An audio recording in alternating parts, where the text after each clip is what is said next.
حمدا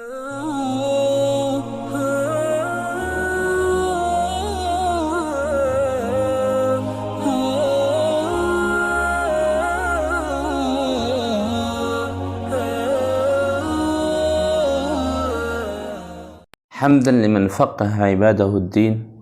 وصلاة وسلاما على من هدى الخلق إلى التوحيد واليقين وعلى آله وصحبه أجمعين أما بعد. فقہی قواعد کا 8واں سبق آج ہم پڑھیں گے، اور یہ سبق فقہی قواعد کے 7ویں مجموعہ سے ہے، اور 7ویں مجموعہ کے اندر اصل اور تبع کی بات ہے کہ اصل اور تبع کے بارے میں بحث کی جائے گی۔ اس میں بھی 2 قاعدے ہیں۔ قاعدہ نمبر 1، التابع تابع، یعنی جو چیز اپنے وجود میں کسی چیز کا تابع ہو، اور ایسا تابع کہ اگر اس کو اس سے الگ کیا جائے تو نقصان ہو، تو اس کو تابع کہتے ہیں۔ اس کی مثال جیسے کہ چابی تالے کے ساتھ، تو چابی تالے کا جو ہے نا تابع ہوتا ہے، اور اسی طرح نگینہ جو ہے نا یہ انگوٹھی کا تابع ہوتا ہے۔ اسی طرح درخت یا جو تعمیرات ہے زمین کے اندر، تو وہ زمین کے تابع ہوتے ہیں۔ تو جو تابع ہے وہ تابع کا وہی حکم ہے جو اصل کا حکم ہے۔ جب اصل کے اوپر اگر اصل کی بیع کی جاتی ہے، خرید و فروخت ہوتی ہے، تو تابع بلا بیان، بغیر اس کو بیان کیے، بغیر اس کا نام لیے بھی وہ اپنے اثر کے تابع ہو جاتا ہے اور وہ بک جاتا ہے۔ اب اس میں یہ نہیں ہے کہ کوئی کہے کہ نہیں میں نے تو لاکھ تالا بیچا ہے مگر چابی نہیں، یا یہ کہ میں نے یہ انگوٹھی تو میں نے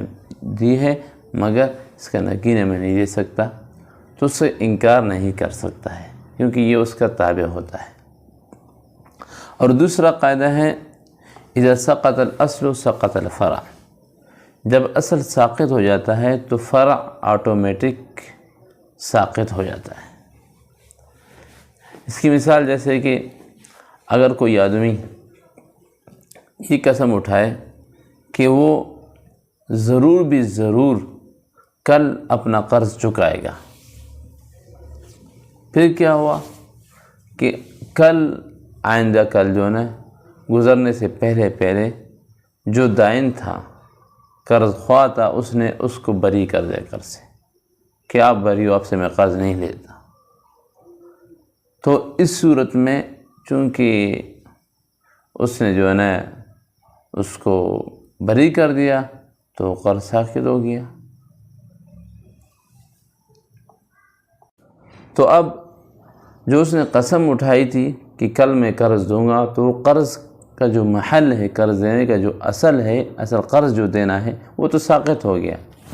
اب اس کے اوپر قسم نہیں ہے، قسم بھی باطل ہے۔ اور اسی طرح اگر کوئی یہ قسم اٹھا لیتا ہے کہ ضرور بھی ضرور وہ اس پانی سے پیے گا، اس برتن کے پانی سے پیے گا آج، اور وہ دن ختم ہونے سے پہلے پانی گرایا گیا، جب پانی گرایا گیا تو اب اس کا یہ قسم منعقد نہیں ہوگی، بلکہ یہ قسم باطل ہو جائے گی، کیونکہ اس کا محل ہی باقی نہیں رہا، اصل ساقط ہو گیا، تو جو اس کا فرع ہے وہ بھی ساقط ہو جائے۔ ہاں، اس میں ایک مسئلہ ہے جو اس سے مستثنیٰ ہے، جو اس قاعدے سے مستثنیٰ ہے، وہ یہ کہ اگر کوئی آدمی کسی مقروض کا، مدیون کا، قرضدار کا جو ہے نا ضامن بن جاتا ہے،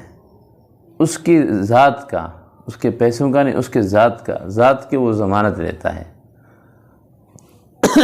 پھر جو قرض خواہ ہے وہ اس کو بری کر دیتا ہے قرض سے، وہ کہتا ہے کہ میں آپ سے قرض نہیں لیتا۔